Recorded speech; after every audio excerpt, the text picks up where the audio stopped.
Welcome to the Business Insider Podcast, where we interview the top business leaders in their respective industries.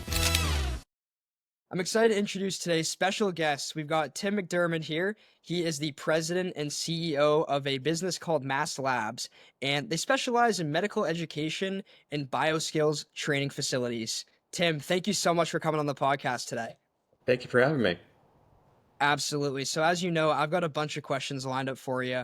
And I'm sure our audience is wondering specifically what you do and really what the major outcomes are for the clients that work for you. So before the podcast, you would give me a brief rundown on what that looked like. If you wouldn't mind reiterating that to the audience, that'd be amazing. Absolutely. So Mast Labs is the premier medical education and bioskills training facility in the Mid-Atlantic. We've got three locations, Richmond, Virginia, Bethesda, Maryland, and Philadelphia, Pennsylvania. So within those three facilities, we all offer the same services. There's two wet labs. There's an area for classroom or didactic training, a locker room, and then various pieces of equipment and instrumentation that helps facilitate those events. That's awesome stuff, man. So, what are some specific niches, what are some examples of people that could use going to this facility and kind of what are the outcomes they're getting from, coming there? Yeah, we were born out of this in 2018 with one of our founders, Dr. Scott Fawcett, who was an orthopedic surgeon in the DC area. So we started doing a lot of orthopedic cases. So if you think of knees, hips, shoulders, all the things that fall under the umbrella of an orthopedic surgery, we started doing labs in that space. So we catered to doctors that were orthopedic surgeons. We offer our services to everybody that does a surgical procedure. The benefits are having, not only the medical education and the training given to doctors that are in medical school, which is a strong component of our client base, but also new devices that might hit the market or startup companies that are doing research and development that haven't gotten their approvals yet. So they have to have certain amount of training and aspects of getting hours logged to get to a proof of concept. So we do that as well. So it spans from small startups all the way through the major companies, what they call the big five, and we do business with all of those clients in between. Makes perfect sense. So, if you had to define your superpower or the unique skill or insight that really sets you apart in your space, what would it be and how does it shape your success? Sure. I really think our superpower is execution. So there's a lot of people that come to us in the 11th hour, sometimes the 12th or the 13th hour, and say, I need to get a lab done in X amount of hours or days. Can you make it happen? A lot of times the answer is yes, and we come through with that. So we've got strong partners that help us become very, very successful and deliver that service. Anybody from a tissue provider to somebody bringing in, immediate instrumentation or equipment, whatever the event might call for, we're going to jump through those hurdles to make sure that it can happen. And the success is that we have those clients come back time and time again as repeat customers. That's awesome. So I'm curious, Tim, how did we get here? What made you decide to pursue this current path? So for me, this company was born in 2018. I have been in healthcare since 2018, and I kind of found my niche. I was on the hospital side, moved out of the hospital side after the COVID years that we lived through, and then worked in a pathology lab, which not having a clinical background was an interesting path to kind of jump into it, but it's an opportunity nonetheless that I jumped at. And I had been watching what Mast Labs had been doing. They had just opened their third facility in 2021 in Philadelphia, and I just really saw the interest of how is that business going to scale, and started to talk to the folks at Mast Labs at the board level, and they were looking to build out an executive structure. So we approached each other in 2023. They had a great conversation, and it started an impromptu interview that I did not know I was sitting for. It was a friendly lunch that actually turned into an impromptu interview, and then a couple months later, I had an offer to come in and run the company, and I started in January of last year. So it's been a really awesome 15 months, something that I did not have initially planned, but I have loved the outcome and have loved the opportunity to lead this company. Yeah, I think that it kind of always happens that way, right? As an entrepreneur or business owner, or even just a C-level executive, it's like you kind of don't never expect those things to happen. But just working hard and having the right conversations with the right people it always seems to kind of work out. So, um, on to AI. That's kind of the, overlooming question here. How is AI impacting your industry and are you guys utilizing it? That's a great question. So it has gotten a lot of buzz. There are labs around the country that are currently utilizing AI in the form of, think about it in simple terms of like the Oculus and having that device put onto a surgeon's, face that they can actually do a little bit of that training in a simulated area. They actually don't have to be in a lab. They can be in their office, right? So a device rep comes to them, puts on that device, and they can simulate it. The feedback so far is a little mixed. We know that there's going to be explosive growth in AI, but you hear from doctors, at least the ones that we've talked to, that it said like they like the tactile feel. So we do cadaveric training, and they like the actual feel and touch of the tissue to make sure that they are getting exactly what they need. So, for example, a doctor that might be doing a shoulder, or excuse me, a rotator cuff repair, and they're doing anchors, and they can actually feel the tug and the pull. And so they know that you don't get that as much with AI yet. I'm sure it's coming, but in the initial cases of those, and that's just one example. There's so much that's happening in the AI space. There's surgical robots that are going to be coming through that, that this is kind of like the cusp of what we think is going to be the next wave of AI. We definitely want to be a part of it. We're having conversations with folks that are exploring in that space. We want to be a part of it. The short and simple part of AI is, we're here, we're fully customizable. We can cater to all event types and spaces. That's really what brings us a great value to the medical device community, is that we can meet their needs. If they want to bring in robots, if they want to bring in computer simulations and instrumentation, absolutely, we can host that. We can handle that. Your game. And so, what is one of the biggest challenges you've had to face in your life to this point? How did you overcome it? And what is one lasting lesson you learned from that experience? Wow, great question. So I've had a lot. I mean, some that are not have not been professional, but in a personal, in my kind of path, we started talking here before cameras were rolling about my background. You see behind me, I pursued a career in sports. It definitely that's a tough playing field, quite figuratively and literally. That it's very humbling. I played against some great folks. You just see the challenges that come up in a position where I played, which was on the offensive line. That was a very challenging. You're face to face with one person. It's one versus one, and you're going to find out real quick, how successful you can actually be. So I can't say that I won them all, but it, definitely was challenged. Learned a great deal. I've taken so many things from sports and applied it to my professional life. There's that aspect of the hard work always pays off, right? Preparation always pays off.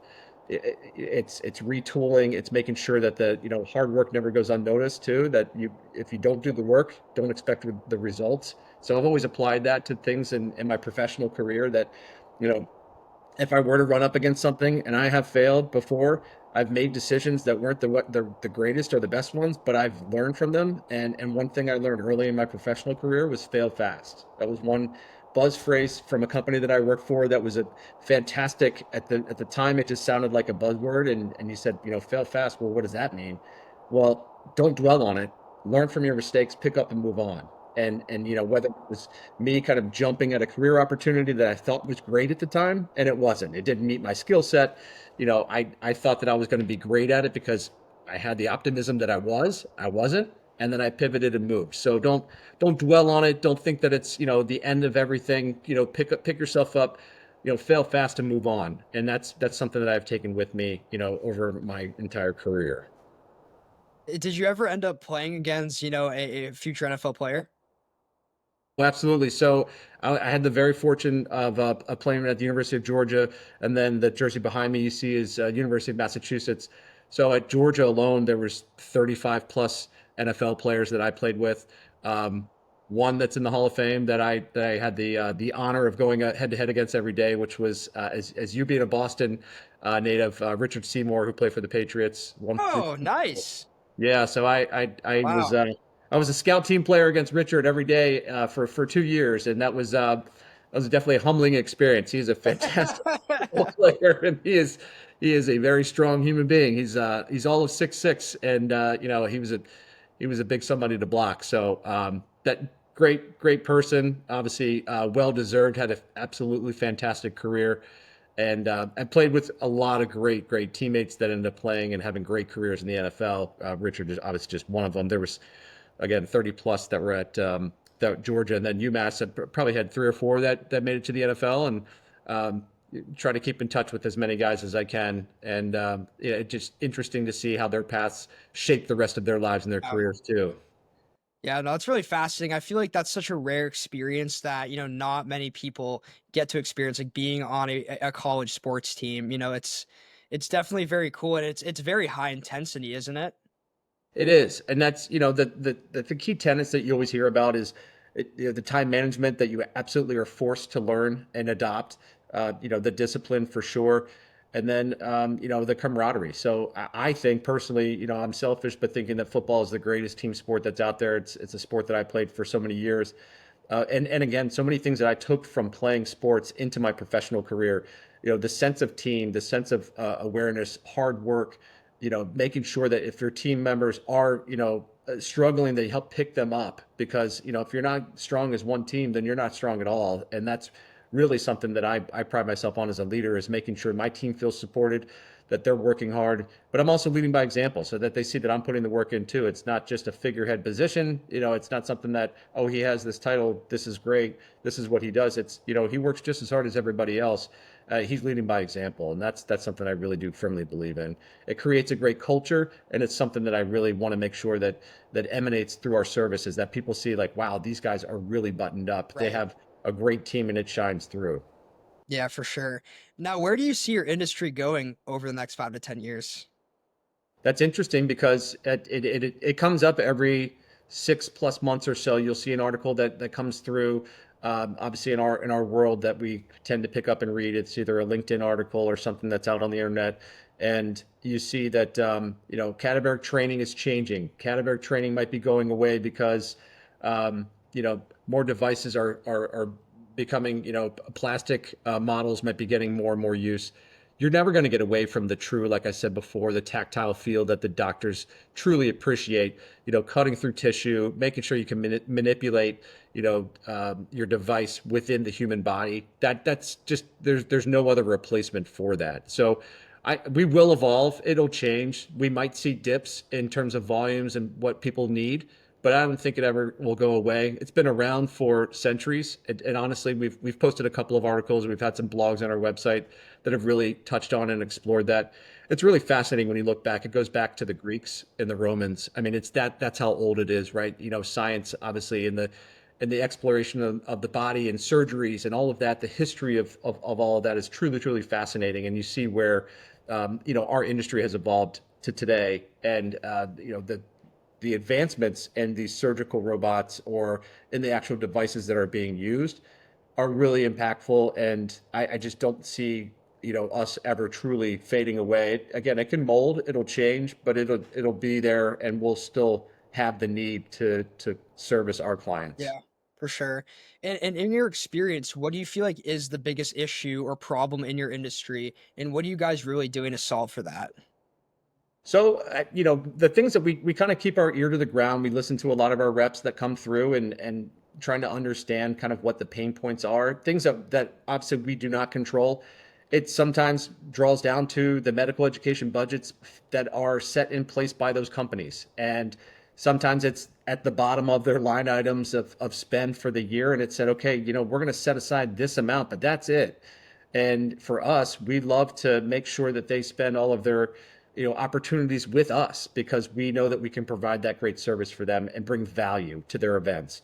So, for us, we wish that we had better, a better and stronger voice to let those companies know that you probably need to increase your medical education spend because there is such tremendous value in, the sheer amount of events that you should be doing and could be doing, and how many times are those doctors getting their physical hands on your new device that you might be trying to sell to that particular group of surgeons, or the new techniques that are coming out that are being taught that really do need to be done in a cadaveric training setting. So it's not something that you could just train through a PowerPoint presentation, a slide deck that comes through from the latest company, or Sawbones, which would be, something done on a plastic, cadaver. It just, you don't get the same results from that. I mean, you can do it, but it just doesn't, nothing truly replaces, the experience that we provide in our settings.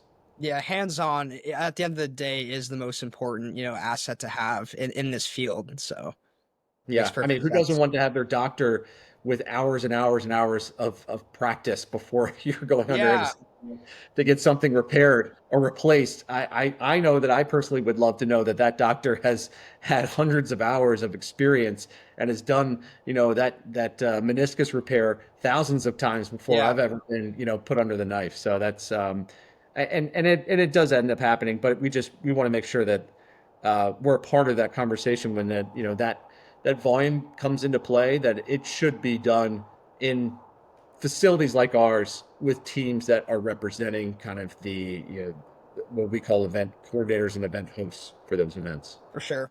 And shaking things up a little bit now, Tim, I've got this game I like to play with all my guests called the lightning round. I never tell them about this before the podcast, but my guests, or my audience loves seeing the guests kind of outside, the position of the business owner. So I'm going to ask you 10 quick questions and you give me the first answer you think of. Okay. Coffee or tea? Coffee, Cats or dogs? dogs. Favorite quote or phrase that you think about often? Oh, it's not the quote's too long, but it's "The Man in the Arena" by Teddy Roosevelt. Okay, cool. Favorite movie? A river runs through it. Oh yeah, that's a great one. Yep, I love that one. That's with a hold on, Brad Pitt, yeah? Yep, I love the Yep. fly fish, so it's a great Me movie. too. Hey, there we go. We got it. We got a similarity there. I'm a big fly fisherman as well. What do you like going for? So in this Mid-Atlantic region here, there's a lot of brown trout. There's some rainbow.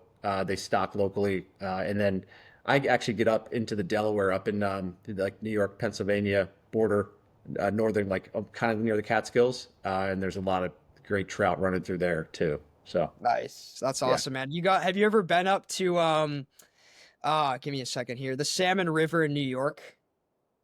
no, Oh my God, dude. You gotta check it out. The size of the salmon you can catch in there. It's bonkers, man. Like I'm talking like 40, 50 pounders. wow, I definitely have to check that out. Yeah, dude, it's the real deal. It's sick. Yeah. Um, but yeah, what's your favorite TV show or streaming series? Streaming series. And I'm waiting for it to come out is the Terminal List Part Two. I love that series with Chris Pratt. Is it Chris Pratt? Okay. Yeah, Chris Pratt. Yep, I've heard of that one. What's your favorite book? Favorite book. Oh my gosh. There's some that it was the one that obviously spawned the movie, which is A River Runs Through It, but I keep on my desk actually too. It's called The Little Red Book of Fly Fishing. Oh, Um, that's cool. great little. I mean, not a novel, but a great little book. Again, tied into fly fishing. I have such a love for fly fishing. It's so peaceful and a great escape from the day to day of everything. Yeah, I that's exactly why I like it too. I've always been a big fisherman, but after going into entrepreneurship and, owning businesses, it's like, yeah, I mean, you have to grind, all day long, every day, 6, 7 days a week. So it's like when you do get out there and just be in the wilderness and nature and just fish, like I don't even care if I catch one. Obviously I Right, want right, to, but right. it's not even about that. Yep, yep, So, absolutely. Yeah, it's um, a great escape. yeah, it's amazing. What's one bucket list item you've already accomplished in your life? A bucket list item. Yeah. Well, early on in my life, I grew up. I'm one of six. And I had several brothers that played college football already. That was a dream of mine. I mean, when I was probably 8 years old, 6 or 8 years old, I said I want to be in the NFL. Quickly learned that as I grew through my teenage years and knew that I stopped growing. I was not going to be 6'7" and the prototypical size for somebody going into the NFL. And my skills didn't obviously follow suit with that. But I was lucky enough to play collegiately, and that for me was a great kind of bucket list Yeah. item. What's one bucket list item you haven't accomplished yet? Yeah, so in this current role, and again, I'm only 15 months in, but taking this company to the next level, and what that it's not just a buzz phrase. Taking it to the next level means doubling and tripling our user base, as well as the facilities that we actually occupy and service. So for us, it'll be about explosive growth, and that's my bucket list, is ensuring that we reach that explosive growth over the next 24 to 48 months. Amazing. And what are your three favorite hobbies? Well, I just already touched on fishing is absolutely one of them. I'm a father of four, so I love spending time with my kids. And I do like traveling. I don't get to do it as much. I get those four kids. I've created such a busy life with their life in sports and school activities and everything that they have going on, which is fantastic. I love it. I love being a dad. It's absolutely one of my favorite things that I've accomplished in life. And I think that if I as we get older with these kids, that getting the ability to travel, make it easier, would be coming strongly back onto that list. So. Yeah. No, that's awesome. And Tim, for any of our viewers out there, that are looking to connect, collaborate, or, maybe even come to one of your facilities, what would be the best way for them to get a hold of you? Yeah, the very best way is contact at mastsurgical.com. So that's MAST surgical.com. And we have our three facilities, as I've mentioned, in Bethesda, Maryland, Philadelphia, Pennsylvania, and Richmond, Virginia. We're absolutely open to host and tour our facilities whenever somebody has the need to do that. Follow us on social media. Our handles are at Mast Surgical, and we're on every platform. That's amazing. And guys, I'm going to link all of his stuff in the description, but definitely go check him out. They're doing amazing work and helping a lot of people, kind of find their way, in this space. So, Tim, thank you so much for coming on today. It was really a pleasure learning from you.